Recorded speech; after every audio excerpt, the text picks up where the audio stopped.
మన పైన తప్పుడు కేసులు, అట్రాసిటీ కేసులు పెట్టారు. మన కార్యాలయం పైన దాడి చేశారు. అట్లాగే మహిళలు అని కూడా చూడకుండా మన పైన దాడి చేయడం, అట్లాగే అసభ్యకరంగా మాట్లాడడం, మన వ్యక్తిత్వాన్ని కించపరచడం చేశారు. మనమే అనుకుంటే మన పిల్లల్ని కూడా ఆఖరికి హింసించారు. కానీ బహుశా ఇప్పుడు వాళ్ళకు అర్థమైనట్టుంది, ప్రతి ఇంట్లో పిల్లలు పుడతారేమో కానీ మన తెలుగుదేశం పార్టీ కార్యకర్త ఇంట్లో యోధులు పుడతారని బహుశా అర్థమైనట్టుంది వాళ్ళకు. అట్లాగే ఆనాడు ఎంత కష్టం వచ్చినా సరే ఒక్క అడుగు వెనకడుగు వేయకుండా మన అధినేత కార్యకర్తలకు అండగా ఉంటూ నేనున్నాను అనే ధైర్యాన్ని ఇస్తూ మన పార్టీని ముందుకు తీసుకెళ్లారు. ఈరోజు మనము ఒకటే మన మనసులో ఉండాలి, మనం పని చేసేది మన పార్టీ కోసం, మన అధినేత కోసం, అట్లాగే మన పార్టీ యొక్క నినాదం కోసం తప్ప వ్యక్తిగతంగా కాదు అని నేను తెలియజేసుకుంటున్నాను. మనం ఎప్పుడూ కూడా మనం పడిన కష్టాన్ని మర్చిపోకూడదు. అట్లాగే మన అధినేత పడిన అవమానం మనం మర్చిపోకూడదు. ఎప్పుడూ కూడా ప్రతి ఒక్కరం కాలర్ ఎత్తి గర్వంగా చెప్పుకునే ఒక రోజు వస్తే మన ప్రాణం ఉన్నంత వరకు మనం తెలుగుదేశం పార్టీ కార్యకర్త అని ధైర్యంగా చెప్పుకోవాలి. ఈరోజు మరి కొంతమంది మనల్ని బెదిరిస్తున్నారు. ఆ బెదిరింపులకు బెదిరేది తెలుగుదేశం పార్టీ కార్యకర్త కాదు. గుండెల్లో భయం లేదు, కేవలం పసుపు రక్తం ఉందని మనం ధైర్యంగా చెప్పుకోగలుగుతున్నాం. ఈరోజు బెదిరిస్తున్నారు అంటే మనం చెప్పాల్సింది ఒకటే, మనము మన కార్యకర్తగా వెనగడుగు వేసేది లేదు, తల దించేది లేదు, వెన్ను వంచేది లేదు. మనం ఒకవేళ వెను వంచినా లేకపోతే తల దించినా అది కేవలం నా జెండా కట్టడానికే తప్ప ఇంకేమీ కాదు. ఈ వేదిక నుండి తెలంగాణ కొన్ని దురదృష్టవశాత్తు మనం ఓటమి చెందాం. అట్లాగే తెలంగాణ నాయకులు ఎవరైతే ఉన్నారో వాళ్ళు కార్యకర్తలను కలిసిమెలిసి ప్రయాణం చేస్తూ అక్కడ అట్లాగే ప్రతి క్షణం మన సమస్యలపైన, తెలంగాణ రాష్ట్రంలో ఉన్న సమస్యలపైన పోరాడుతూ ఉన్న మన నాయకులను ఈ సభ ద్వారా అభినందన చేస్తున్నాం. అట్లాగే ఈరోజు కూడా మన తెలుగుదేశం పార్టీ జెండా రెపరెపలాడుతుంది. ఎప్పుడు కూడా దేశంలో గలం వినిపించిందే తప్ప ఎప్పుడు కూడా వెనకడుగు వేయలేదు. మనం సూపర్ హిట్ ఈ 2 సంవత్సరాల పాలనలో సూపర్ 6ని సూపర్ హిట్ చేశాం. దీపం 2 పథకం కింద 3 గ్యాస్ సిలిండర్లు ఇస్తున్నాం. తల్లికి వందనం, ఫ్రీగా బస్ సర్వీస్, అట్లాగే రైతులను ఆదుకుంటున్నాం. ప్రతి ఒక్కరి ఇంట్లో వెలుగులు తీసుకొస్తున్నాం. ప్రతి వర్గం, ప్రతి కులం, ప్రతి మతానికి న్యాయం చేస్తుంది మన కూటమి ప్రభుత్వం. ఈరోజు అభివృద్ధే కాకుండా, సంక్షేమమే కాకుండా అభివృద్ధి వైపు పరుగులు తీస్తున్నాం. నారా లోకేష్ అన్న గారి కోరిక 24 లక్షల జాబులు యువతకు అందించాలని, ఆ కోరిక కూడా త్వరలో నెరవేరబోతుంది. యువత భవిష్యత్తు అంటనే గుర్తుకొచ్చే పేరు నారా లోకేష్ అన్న. అట్లాగే తెలుగుదేశం సింహానికి శక్తి గర్జన ఎలా అవుతుందో మన తెలుగుదేశం పార్టీకి శక్తి నారా లోకేష్ అన్న అని నేను గర్వంగా చెప్పుకోగలుగుతున్నాను. ఈరోజు రాష్ట్రంలో 2 సంవత్సరాల కాలంలో 23 లక్షల కోట్లతో పెట్టుబడులు తీసుకొచ్చాం. దాదాపు 800 పైన కంపెనీలకు ఏదో ఒక రోజు, ప్రతిరోజు శంకుస్థాపనలు కానీ ప్రారంభోత్సవం కానీ జరుగుతూనే ఉంది. కానీ గొడ్డలి పార్టీ సమయంలో ఒక్క కంపెనీ కూడా రాలేదు అని నేను చెప్తున్నాను.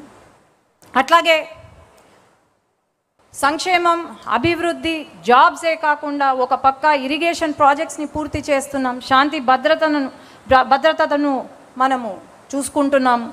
ఇలా చేసుకుంటూ పోయి 5 సంవత్సరాల కాలంలో మనం అనుకున్న టార్గెట్ రీచ్ అవ్వబోతున్నాం.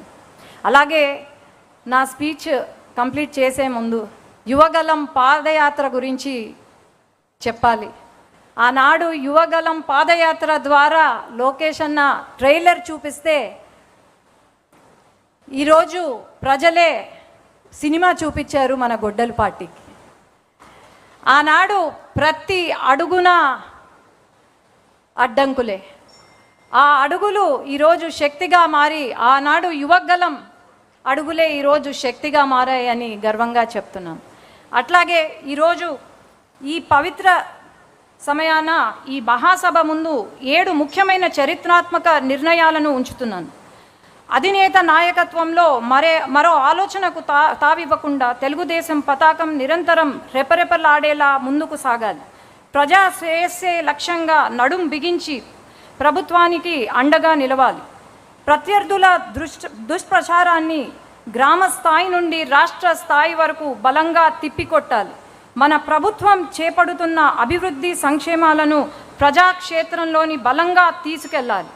ఆధునీకరించబడిన పార్టీ సిద్ధాంతాలను ప్రతి కార్యకర్త చిత్తశుద్ధితో ప్రజల్లోకి తీసుకెళ్లి ప్రచారం చేయాలి. మన రాజకీయ ప్రత్యర్థి జిత్తులమారి నక్క లాంటివాడు. అతని అవినీతి అక్రమాలపై ప్రతి కార్యకర్త డేగ కన్నులతో నిఘా వేస్తూ ప్రజలకు నిత్యం వివరిస్తూనే ఉండాలి. కుల మత ప్రాంతీయ విద్వేషాలు రెచ్చగొట్టే అసాంఘిక శక్తులు కదలికపై నిరంతరం అప్రమత్తంగా ఉండాలి. తెలుగు జాతి గౌరవం కోసం, తెలుగుదేశం పార్టీ కోసం జోహార్ ఎన్టీఆర్, జై తెలుగుదేశం, జై నారా చంద్రబాబు నాయుడు గారు, జై లోకేష్ అన్న, జై హింద్. థ్యాంక్ యూ శబరి గారు. మీ అందరికీ ఓ బెల్ ఇనిపించింది. ఏంటా బెల్ అనుకుంటున్నారేమో. అధ్యక్షుల వారు టైం మేనేజ్మెంట్కి ఇచ్చేటువంటి ఇంపార్టెన్స్. ఇక్కడొక ఫ్రేమ్ ఉంది, ఆ చివర స్పీకర్కి ఒక ఫ్రేమ్ ఉంది, అందులో టైం కనపడతా ఉంటుంది. 8 నిమిషాలు ఇచ్చిన వాళ్ళకి 7 నిమిషాల వరకు క్లియర్గా ఉంటుంది. 7th మినిట్లో ఫస్ట్ బెల్, 7.5 మినిట్స్లో సెకండ్ బెల్, 8 మినిట్స్కి క్లోజర్ బెల్, 2 బెల్స్ వస్తాయి. సో టైం పంక్చువాలిటీ మధ్య చూస్తున్నాం. సార్ 10 గంటల కంటే 10 గంటలకు వస్తున్నప్పుడు మనం కూడా ఆ విధానాన్ని పాటించాలి. ఎందుకంటే రాష్ట్ర వ్యాప్తంగా దాదాపు 1000 కేంద్రాల్లో జరుగుతున్నటువంటి ఈ కార్యక్రమాన్ని మనం అంతే నిబద్ధతతో క్రమశిక్షణతో తీసుకెళ్లడం కోసం చేసినటువంటి ఈ ఏర్పాటును ప్రతి వక్త కూడా గౌరవించాలని చెప్పి వినయంగా కోరుకుంటున్నాం. 5 నిమిషాలు ఇచ్చినటువంటి వాళ్ళకి ఫస్ట్ బెల్ కొట్టగానే ఇంకా ముగింపుకు వచ్చేయండి అనేటువంటి సంకేతం అది. దయచేసి ఇది అందరూ కూడా దృష్టిలో పెట్టుకోవాలని చెప్పి కోరుకుంటా ఉన్నాను. మరి అట్లనే తర్వాత మన పార్టీ జమా ఖర్చు వివరాలను వివరించడం కోసం మాజీ పార్లమెంటు సభ్యులు, ప్రస్తుతం ఏపీఎస్ఆర్టీసీ చైర్మన్గా ఉన్నటువంటి శ్రీ కొనకళ్ళ నారాయణ గారు వేదిక మీదకు రావాల్సిందిగా సవినయంగా వారిని ఆహ్వానిస్తున్నాను.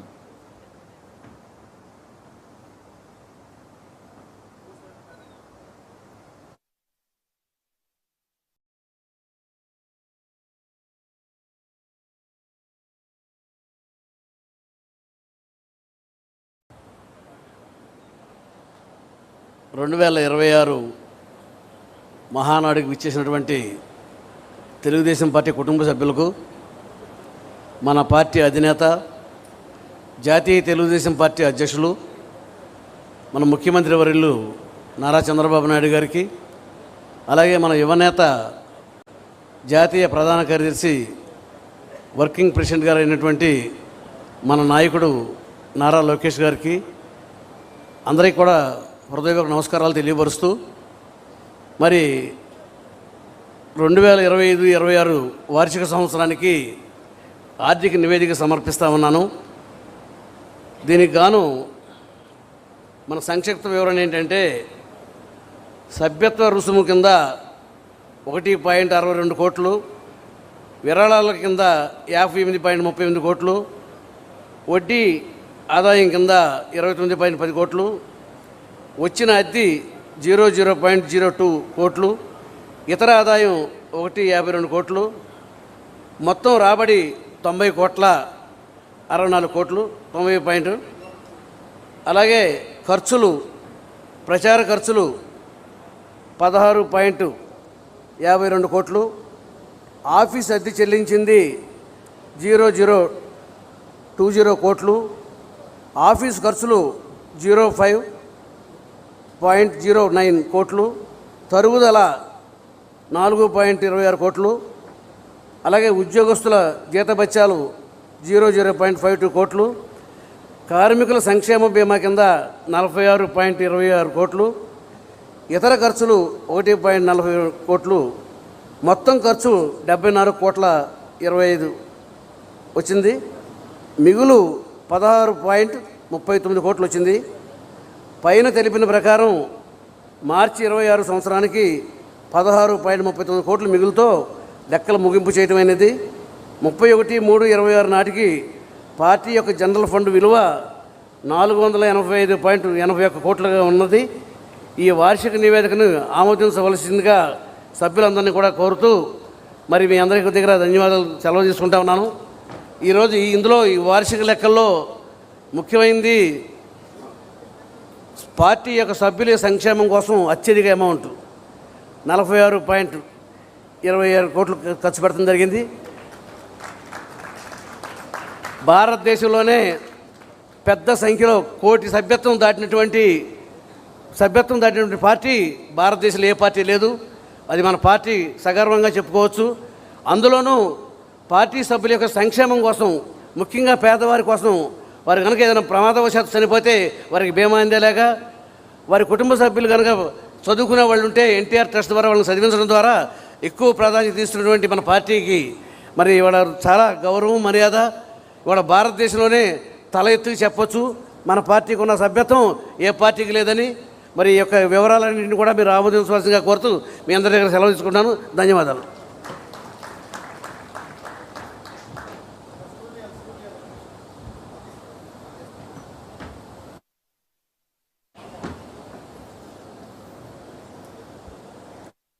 గారు జమా ఖర్చుల్ని వివరించారు, కానీ ఫర్దర్గా డొనేషన్ అడగడంలో కొంచెం మర్చిపోయినట్టున్నారు. తెలుగుదేశం పార్టీ మహానాడులో నిరంతరంగా ప్రతి నాయకుడు, కార్యకర్త ఎంతో కొంత తనకంటూ ఉత్సాహంగా పార్టీకి విరాళాలను ఇచ్చేటువంటి ప్రక్రియ దశాబ్దాల పాటు కొనసాగుతూనే ఉంది. ఇక్కడకు ఇచ్చేసినటువంటి నాయకులే కాదు, రాష్ట్ర వ్యాప్తంగా ఉన్నటువంటి తెలుగుదేశం పార్టీ నాయకులు కూడా మనం పార్టీకి చందా ఇవ్వాలి అనుకుంటే ఆన్లైన్లో ఇచ్చే రకంగా ఏర్పాట్లని చేయాల్సిందిగా అధ్యక్షులు వారు ఇప్పుడే సూచించారు. ఆ కార్యక్రమాన్ని కూడా ప్రారంభించడం జరుగుతుంది. సభ జరిగే లోపలనే పూర్తి వివరాలను అందిస్తాం. ఇక్కడికి వచ్చినటువంటి వారు తమ ఏదైనా ప్రకటన చేయాలి తెలుగుదేశం పార్టీకి సంబంధించి విరాళాలు అంటే దయచేసి మీరు ఒక స్లిప్ మీద రాసి పంపిస్తే దాన్ని అధ్యక్షుల వారికి ఇవ్వడం జరుగుతుంది అనేటువంటి తెలియజేస్తున్నాం. చాలా కీలకమైనటువంటి ఘటనలకు అడుగు పెడతా ఉన్నాం. అలు పెరుగని జీవితం ఆయనది. 5 దశాబ్దాలుగా